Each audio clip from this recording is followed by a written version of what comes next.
dalam minggu ini kami upayakan sudah ada proses PTDH. Dalam minggu ini setidak-tidaknya sampai 7 hari ke depan.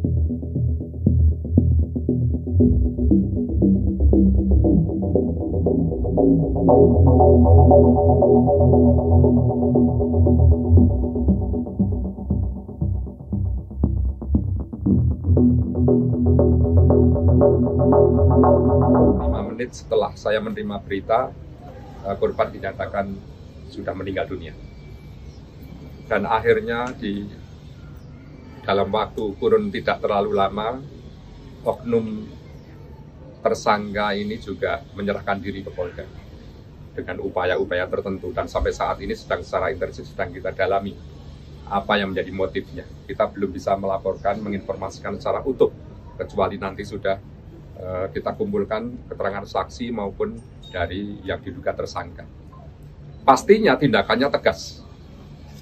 Dalam minggu ini kami upayakan sudah ada proses PTDH. Dalam minggu ini setidak-tidaknya sampai 7 hari ke depan saya sudah melaporkan ke pimpinan Polri dan juga dari pusat juga. Ini tindakan yang harus tegas kepada siapapun yang menghalang-halangi penegakan hukum yang sangat mulia ini. Kemudian tentunya kami juga memohon kepada media di dalam konteks penulisan berita tidak terlalu dibesar-besarkan sebagaimana yang pagi ini juga sudah muncul di pemberitaan. Tetapi yang dimaksud pimpinan menghabisi itu juga siapa? Tapi saya sampaikan di sini bahwa memang di satu polres, di satu satuan sebenarnya antara aparat penegak hukum dalam hal ini seorang Kasat memang sangat dekat dengan seorang Kabak karena bagian dari struktur organisasi. Tetapi apapun yang terjadi, pendalaman masih kami lakukan secara umum, secara khusus kita belum bisa mendetailkan misalnya ada bagaimana kausalitas dan hubungan secara individual antara korban dengan pelaku. Ini juga masih kami dalami.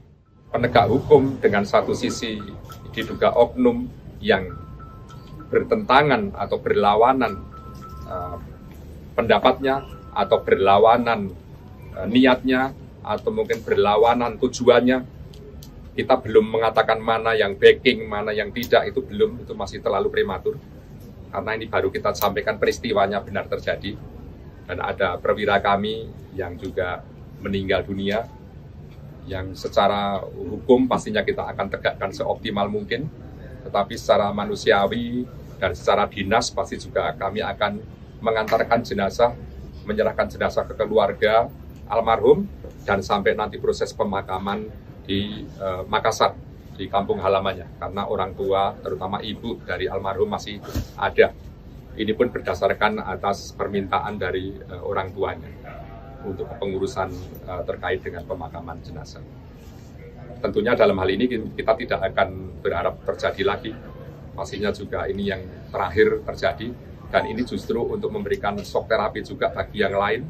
Para penambang-penambang yang sifatnya ilegal itu untuk menghentikan. Karena memang dalam minggu-minggu ini, bulan ini, sampai ke depan kami akan menindak tegas bagi pelanggar-pelanggar, terutama illegal mining yang sifatnya pasti akan merugikan negara.